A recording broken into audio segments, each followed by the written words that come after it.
Alright, everyone. You guys always love when I talk about incel stuff. And so I had the idea. I realized, how have I not covered possibly the best thing to come out of the incel community in recent times? Mewing.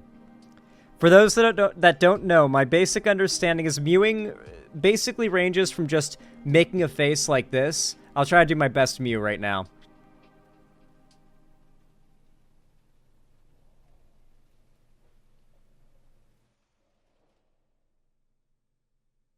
I'm not very good at it because I haven't practiced enough, but you gotta get the chin in, you know. You gotta do the chin out, you know. Hold on, you gotta chin out.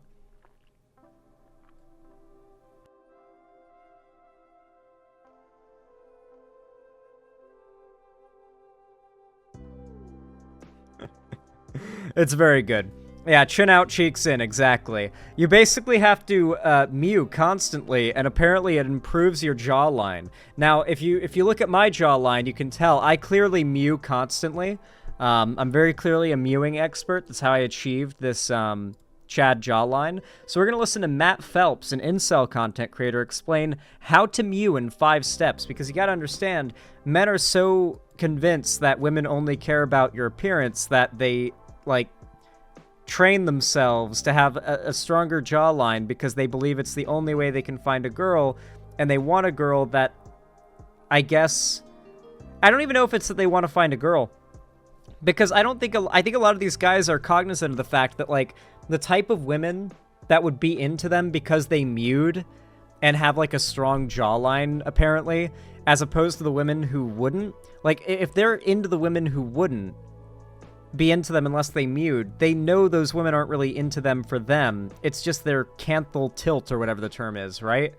So I think a lot of them know that, and they're not really interested in doing this so they can be attractive enough for a relationship. I think a lot of these incel dudes, like we talked about in that recent incel justice video, as I called it, I think a lot of them want vengeance on women. I think a lot of them desperately want to be an attractive, like, top 1% guy that women actively thirst for, so that they can finally be in the position of being the rejecter. Every, like, teenage boy has dealt with this, like, idea, like, I want to be big and muscular so all the girls think that I'm good looking and I can reject them. Like, every teenage boy after rejection has thought this, but these dudes carry that forward past the age of 12 well into adulthood. Mewing helped me get from this baby-faced, chubby-cheeked guy into this guy in 13 months. Wait, really? Guys, for one, we're looking at his face right now. His jawline's pretty solid, but it's not as good as it is in that first, or that second photo. To mew correctly. So if you're stuffing in 13 months, okay. Mewing helped me get from this baby. So this is an angle where, one, you can tell he's probably got like 2%, maybe 1.5% more body fat on him. Do you guys want to know what instantly made my jawline and like face bones far more pronounced and Chad-like, quote unquote? Is I just lost a few pounds. For me, I just had to lose a few. If you're heavier, you might have to lose like a dozen or so. But losing fat makes fat leave your face. Like this stuff here, a lot of this is a small layer of fat that exists on top of the muscle in your face. When that goes away, you have far more definition. So simply working out and losing weight will make your face more defined. Dude looks fine regardless in this pic, but like, I'm just saying, you know, like a lot of it's losing weight will completely change the shape of your face. Face chubby-cheeked guy into this guy. And then here, he's mewing here. So let me show you what he's doing here. Here's my face normally. Here's what he's doing. He's doing that. And then whenever the camera switches back to him not mewing, he doesn't have that jawline anymore because he's mewing in that photo. It doesn't count if you are always having to mew for the jawline effects. I think you probably just lost some weight. This is the only video you need to watch on how to mew correctly. So if you're stuffing your face with pizza, come back when you're ready to focus, because I'm going to show you how. Wait, no, actually though, because like you should probably, like, losing weight is a really good way to define your face more. I don't think you should build your life around it, but if that's your goal for you or whatever, like, I'm telling you, every human being has a pretty solid foundation of bone under their face, unless they're literally like deformed of some kind. Also, that's a lot of Dragon Ball Z.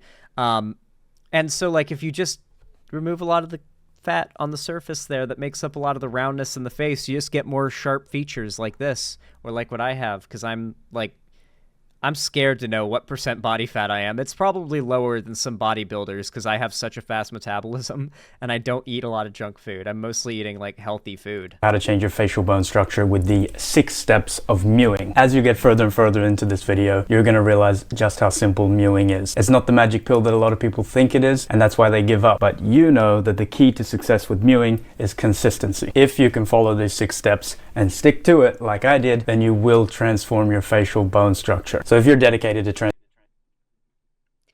Guys, you cannot transform your facial bone structure. That is not possible. At best, you could be like Peacemaker doing made-up face muscle exercises. That's not you can't literally change your facial bone structure unless a surgeon goes in with like a hammer and breaks your fucking bones and like restructures them physically with a surgery. That can happen. That's a way. But you can't do it by mewing, I promise. Transforming your jawline. Then after this mewing tutorial, I will... You know what mewing might actually be? For those that don't know, when you get braces, there's a good chance they'll correct your jaw. And when they do so, there are these two, like on the front, you've got 2 hooks. On the front here, you got 2 hooks. And on the back, you got 2 hooks. And on the other back, you got 2 hooks. And you're meant to like take a rubber band and attach them to each other. And it's supposed to create tension that brings your jaw backwards or forwards, depending on if you have an underbite or an overbite, and it corrects your jaw. What if mewing is just manually enforcing the rubber bands thing, and it has a similar effect on making your jawline drift forward or back? If you mew, like that there would be some level of science there, like that would be somewhat medically and scientifically sound, I think, from my understanding of how the human body works. But you're not changing bone structure, you're just changing like your jaw hinge. You can change your bone structure for the worse. Constant friction against the roof of your mouth or teeth will mess with the roof of your mouth and push the teeth forward. Huh, I wasn't aware of that. Interesting. Will give you my 3-step formula to reach your genetic jawline potential. Are you telling me that sucking too much dick can fuck up your teeth? Interesting. In fact, I have some people to warn now. On this channel, I'll be sharing everything I learned on my jawline journey. I've really tried it all and I know what works, so please let me help you by squashing the subscribe button. All right, step 1, seal your lips lightly. Yeah, I'm gonna have to tell Ethan to cut back a little bit. And try to use as little lip muscle as possible. You don't want to be pushing down like this, and you don't want to be pouting your lips like this. Your front teeth should not touch each other at all. You can have your back teeth slightly together, so you shouldn't have a pout, and you shouldn't have pursed lips either. Lightly touching each other with your bottom teeth slightly behind your upper teeth, so it's a slight overbite, and that's the natural position our teeth are supposed to be in. It's okay for your back teeth to be a little bit apart, maybe a centimeter maximum, but anything more than that is wrong. All right, step 2. Now this is the part that everyone thinks about when they think about mewing. Going to talk about your tongue against your upper palate, but it's only one of the 5 steps. Now that's the goal, to have your tongue. Wait, is that why I have such a strong jawline? Because that's where I just naturally rest my tongue, is like against the roof of my mouth. Like when I'm just chilling, I'm just like, is that why my jaw is so strong and why I've got such a strong jawline? Have I been mewing on accident my whole life? Holy shit, I've been Mewmaxxing since I was just a little guy. Tongue against your upper palate. Just got back. Why are we watching How to Mew? We are watching this video because I need you guys to understand how desperate some guys are. Like, not just to get pussy, but to be what they think women find attractive. To be what they think they have to be to be in the position that they think women have in the sexual marketplace, which is like the decider, right? They don't like that women are basically the gatekeepers of sex and relationships. They want to take that power for themselves. They want to be the gatekeeper, not women. All the time, from the back right to the front, all the time when you're not eating, drinking, or talking. But it's a little bit harder than it sounds, so let me break it down for you. The tip of your tongue should not be touching your front teeth. It should be a little bit behind your front teeth. So try to make your tongue cover your palate as much as possible. And a good way to actually practice this is to say the word, or the letter rather, N, and hold it. And that's roughly the tongue position that you want to I'm sure he lets out that syllable frequently. be maintaining. And that was mean, I'm sorry. I don't know if this guy's racist. I mean, like, I mean, he's got probably one of the best, like, pieces of black culture out there sitting on his desk there. So, I mean, he might actually be, like, super woke and progressive outside of the incel stuff. Who knows? I watched a video essay the other day about how Dragon Ball is, like, a cornerstone of black culture. It was really good. if you have crooked teeth, this will help straighten them out over time. And if you have straight teeth, this will help keep them straight without a retainer or braces. Now, a lot of people get this one wrong, and you'll know if you're doing it properly if the skin between your chin and your neck is tight and up, like that. You shouldn't have a bulge here. What that means is you're pushing too much with the tip of your tongue. The front of your tongue is up against your palate, but the back part isn't. It's actually the back part that matters the most. So you need to practice trying to get the back third of your tongue up against the palate. And it can take months until you actually... I mean, there is actually some, like, this isn't bone structure. This is just training yourself to keep your resting face in a more, like, defined and like, I guess what you could say more attractive position, what we consider more conventionally attractive. I mean, I don't want to like shit on the science of mewing. I obviously consider it sacred. It's a sacred art, but but I think it's important to talk about why dudes are watching this shit. It's sad. These guys want to finally be the ones who get to gatekeep sex. Today in February 1st, 2024, and today I will start my mewing journey. If someone sees this comment, please like this so I can remember and go back with this video again.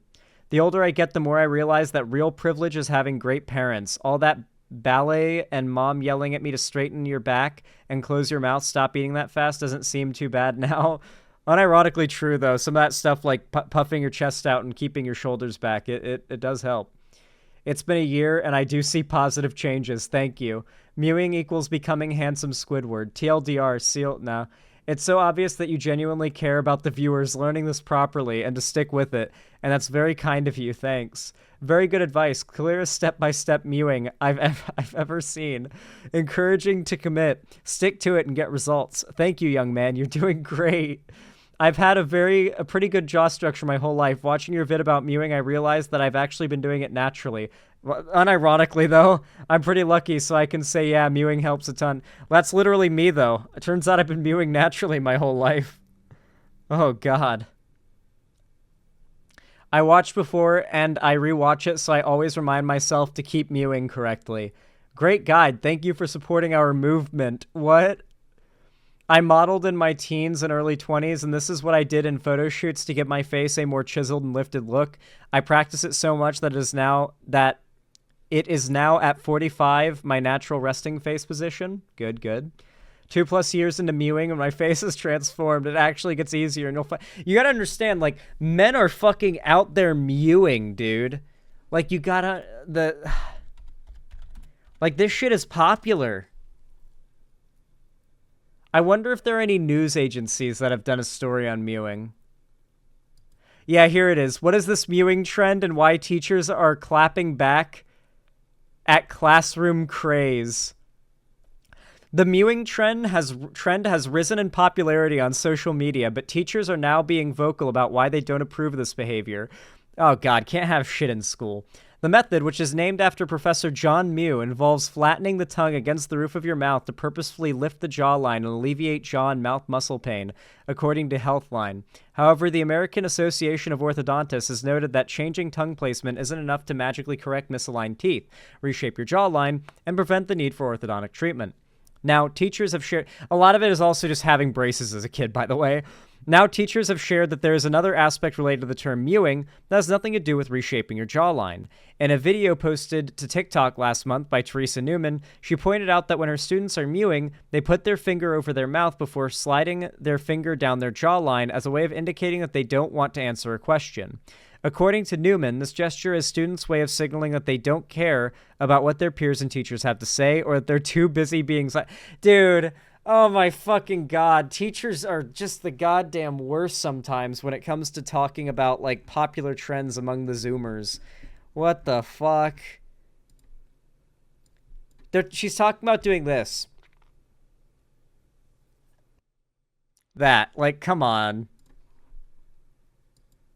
What is this? Ultimately, should we be expecting teachers to do things like this?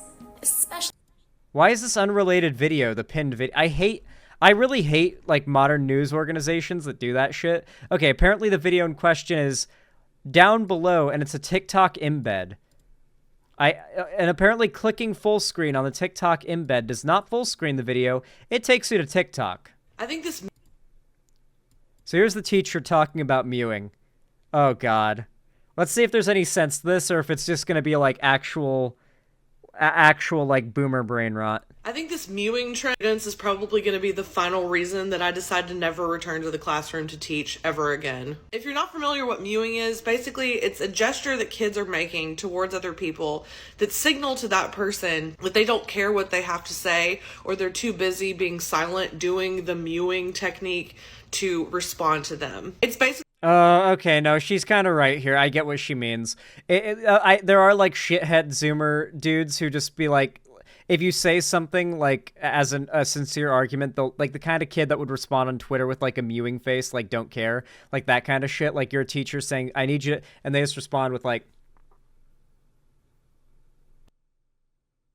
and just keep, like, that stoic face, as if, like, they're above the teacher. Yeah, I can imagine a bunch of shithead Zoomers doing that for sure. Basically just another way to be dismissive to somebody. The gesture stems from this technique where people are, like, thrusting their tongue inside of their mouth to, like, strengthen their jawline. If you haven't watched the documentary Open Wide on Netflix, you should definitely do yourself a favor and watch it, because the technique itself stems from some really problematic new age orthodontic techniques, which also stems from eugenics. So just as a side note. The problem that I have with mewing in the classroom and at school is that kids are using it as a way to be disrespectful to their teachers without their teachers understanding what it is they're doing and why they're doing it. It's a nonverbal gesture. It doesn't really signify anything specific unless you know exactly what it means and why they're doing it. And it's basically a way for the kids to not have to answer verbally any questions or respond to anything that the teacher or the adult in the room has to say. They're doing it to each other as well,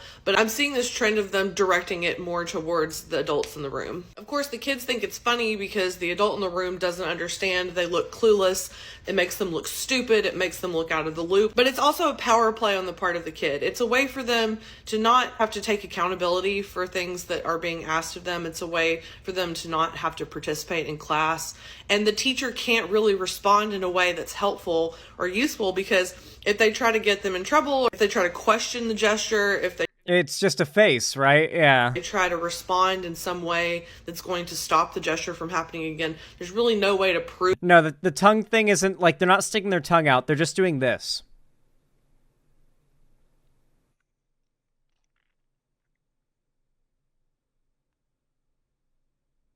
They're just doing that.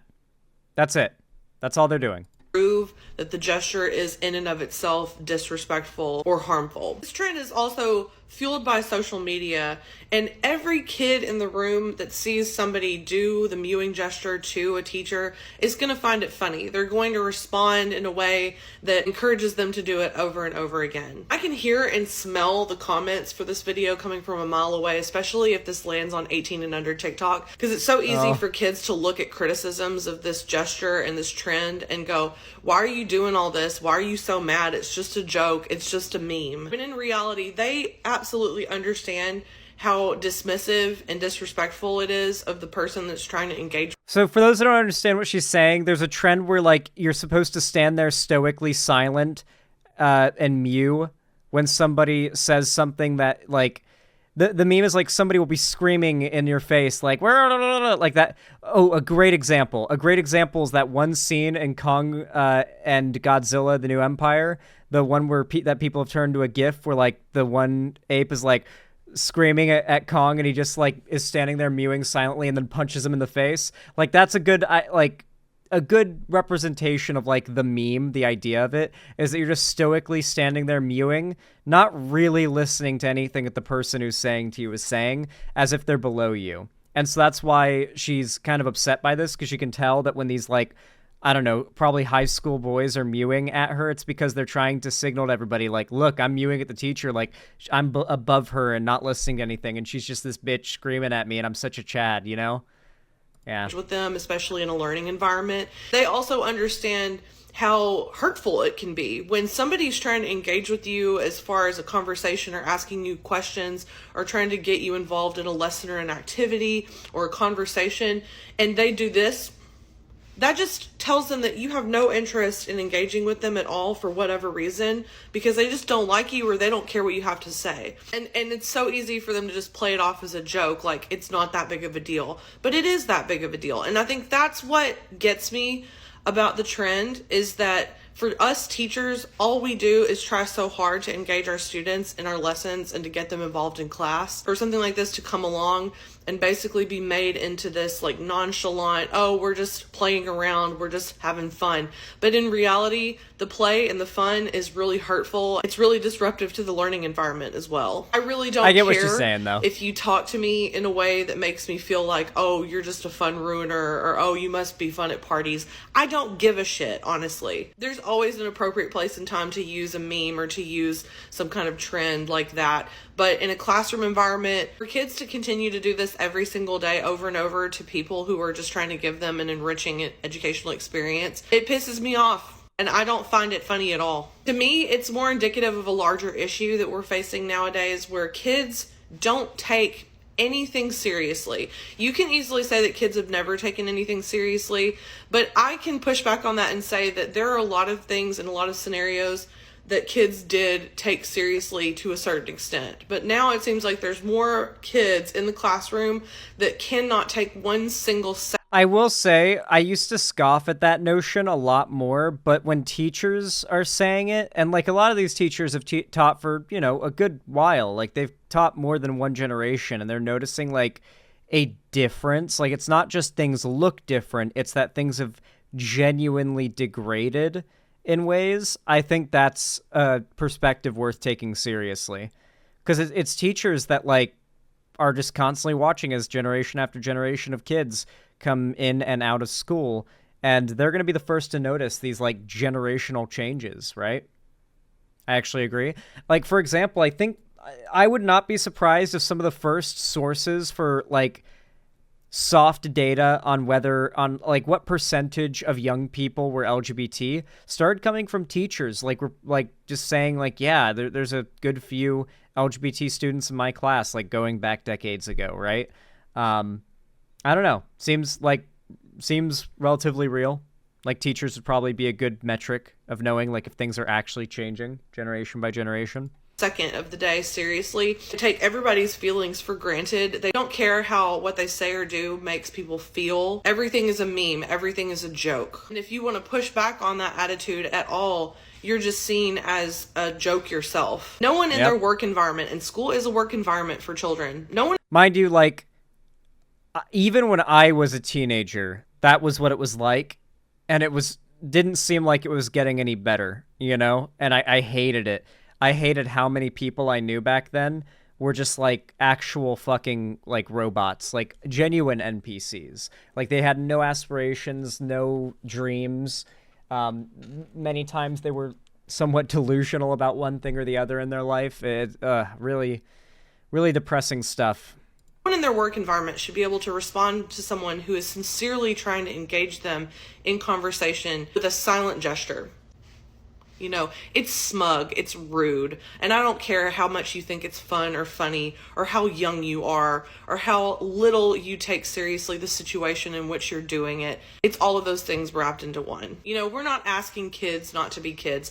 We're not asking kids not to participate in trends. We're not asking kids to take everything in their life seriously.